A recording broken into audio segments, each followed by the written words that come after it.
which owns a boat that they can use. Yep. It's that Aikido. It's the same thing. Get out of the matrix. That's what everyone's trying to do, right? You know what? I was going to ask you this later on in the podcast, but it seems like a good time to ask you now, yeah? You obviously, I wanted to initially do this podcast in Romania. I thought it'd be sick coming to your house. Yeah. You know, but every time you try to arrange something, you're on a jet flying off somewhere else. Yeah. Next places everywhere. So I thought, you know, while you're in the UK, we'll do it here. But what's your reason for moving to Romania? And do you own the house in Romania then? Yeah, so the house in Romania is owned by a subsidiary of a shell company, et cetera, et cetera, et cetera. We'll leave it at that. Yeah. And I moved to Romania because it felt more free than the UK in certain aspects. And it is. In certain aspects, it's certainly more free. You're always, as an individual, you always have to make a trade-off. And the trade-off is usually between laws and the strength of the government and the judicial system and your safety. Right? This is the usual trade-off. So Dubai, which I love and I spend a lot of time in, the judicial system is extremely harsh. The laws are extremely harsh, but it's very, very safe. I'll accept that trade. If you give me a powerful government and a powerful police force, but you give me my safety to wear a $5 million watch, I'll take that all day. But you have countries like America and England where the judicial system and the police are dangerous and they can mess you up at a whim, but they don't even give you your safety. So now I have to be scared of the cops arresting me for no reason and the criminal killing me.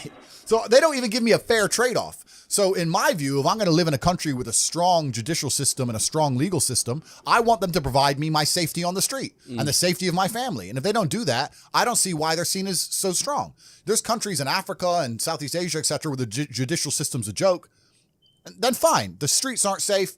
The police ain't doing their job. That all makes sense to me, right? But when the police are going to come along and mess you up for not wearing a mask or catch you for speeding and wreck your life, but they can't even offer you safety, then fuck them. So I decided to move somewhere else. And there are countries in the world where there's a really interesting, delicate balance of a government and a police force which are not strong. And when I'm saying that, I'm not saying I'm breaking the law. I'm not saying it in that way. I'm saying that minor infractions or tiny things I'm not going to be persecuted to the end of earth I would in the UK for a parking ticket. Yeah, it's mad because they literally say in the UK all the time, people get caught more for speeding and shit like that than people getting caught for stabbings. 100%, right? And this is what I even said. Like in Romania, you don't get parking tickets. You just fucking park. You just dump the car, nobody gives a shit, right? So it's just a different way of life over there. But at the same time, Romania and a few other countries in the world, a lot of them are in Eastern Europe, they have a strong morality because they're very religious countries. So although the police are not seen as a strong police force, they're not like the English police, they're not as well funded, they don't have as fast cars, whatever. Yeah. It's actually very safe because people just have a different view of life. Yeah. So it all adds up. So I moved there purely for small things, bro. Kept getting parking tickets, kept getting this, that, a letter. When you're living in the UK, bro, you get a new letter through your mailbox every day. Someone wants money for something. You did something wrong. You had some fun. HMRC. Yeah, you were breathing that day. Give us money. I was just like, fuck, why am I here? Bounced. Yeah. So I just left, and I had really good friends in Romania. I went to visit and ended up staying.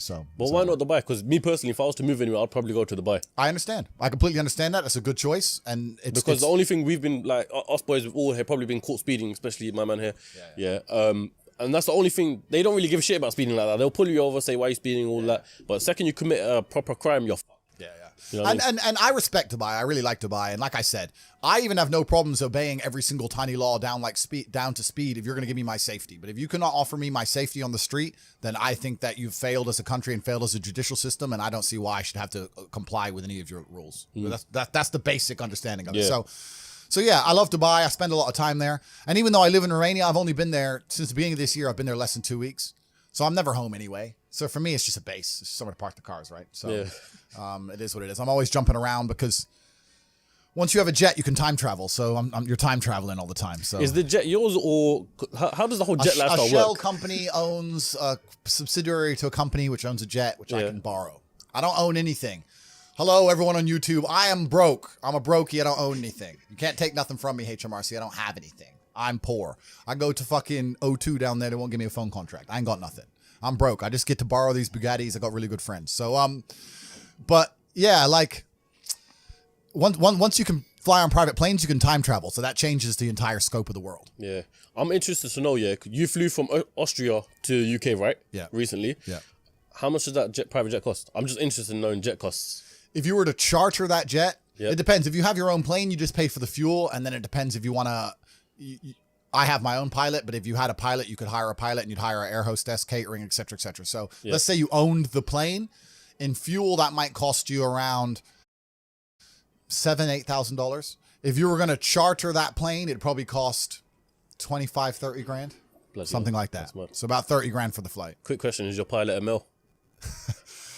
I'm gonna get all the feminists angry now when I say that I don't trust female pilots. Listen, women are amazing creatures and they're very good at certain things in the world and they're very needed. And I'm not going to sit here and say that women are unimportant or unneeded because they're not. They're very, very needed. But women can't even park cars, G. You see them. They can't even parallel park. You're going to trust them in the sky? Like curb your plane? Fuck no.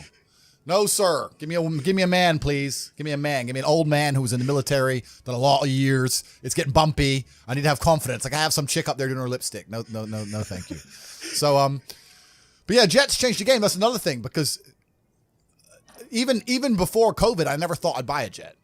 I thought big spend of money or waste of money, right? How much are they? About 20 mil? It depends on the plane you get. Depends how you want to have it fitted out, that kind of thing. Yeah. But I never thought I'd buy one. But then they tried to keep telling me to put a mask on. I couldn't have it. So I had to get one. And then once you get one, it completely changes how you view the world because now you can time travel. If I wanted to fly to, let's say, Vienna from here on a normal airplane, let's say the flight's at midday, I get to the airport at 10 a.m., sit around for 2 hours, fly at 12, land at 2, another hour. By the time I do the passport, get my bag, my whole day's gone, right? Yeah. But if I want to fly to Vienna with my plane, I send a text message, say we're leaving at 12. I get there at 11:59. We take off at 12. I land, and by 12:01, the BMW's on the runway. I'm back on the motorway, right? So it literally only takes 2 hours. All the things other side are gone. It takes 2 hours to get in and out of central London. Yeah, in a car. Yeah. So I can get to Vienna. To me, going to Vienna now is the same as going to West End. It's like cool. It's an hour. It's 2 hours, hour and a half, 30 minutes. Boom, boom, boom. Whatever it is. So it changes how you view the world, and that's why I end up jumping around all over the place because I got something to do here, there. So it's 4 or 5 countries in a day sometimes, and that's mad. You're like, bro, let's organize this thing. I'm like, I don't even know what I'm doing by 6 p.m. You know, bro. I don't know what I'm doing next week. I appreciate the fact that you're here. I actually got shook because when we were talking about doing this on Friday, yeah, I saw your story and you were jetting off again. I thought, fuck, like what's happening? And then you're back as well. Anyway, yeah, bro, it never ends. So I have to stay flexible. There's a lot of things I have to do in a lot of places, and I wake up each day and decide which one's going to get done, and yeah. It goes. You know what? I think now is a good point to transition all the way back to now you understand your lifestyle, how it is now. Let's dive it all the way back to the point where you're a brokey. Brokey. Yeah, the good old days. The good old days. Yeah. Some of the best days of my life were brokey days, bro. You think, yeah? Yeah, man, I miss the brokey days. Why? Because when you have limitations, money makes it fun though. Money does make life fun, but when you have limitations, you're better at living in the moment and you're better at appreciating things. So what happens is now at my point, right? No matter how much fun I'm having, it's always, even if it's only 1% in the back of my mind, that it could be more fun somewhere else. If I can go anywhere I want all the time with no limitations, I never have to turn up to a job. I don't have anything I have to do. I can go anywhere, right? And I got a plane waiting for me. If I'm in Marbella in the middle of a party, no matter how good that party is, how much fun I'm having, whatever girls I'm with, whatever, and my boy texts me from Mykonos saying it's going off in Mykonos. Part of me is thinking, should I just... I can get there by it's 3 a.m. now. I can be there before the club closes in Mykonos. And then it's hard to just live in the moment and be happy with what you're doing. Does that make sense? Yeah. Because there's unlimited choices. It's like going to Tesco. If there's only one sandwich, it's fine. But there's 100 sandwiches. You start reading every sandwich. Yeah. Which one's the one I want? Maybe that one was better. So the brokey days were good days, bro, man. Like I'd get McDonald's and you're laughing with your boys. Yeah. The brokey days were great. And I'm not complaining about being rich. Obviously I worked hard for this and it's a fantastic life I live now. But I think without those brokey days, without those original days to compare it to, without that juxtaposition, then I don't think being rich would be fun at all. I think it's only fun because you can compare it to the days when you weren't rich.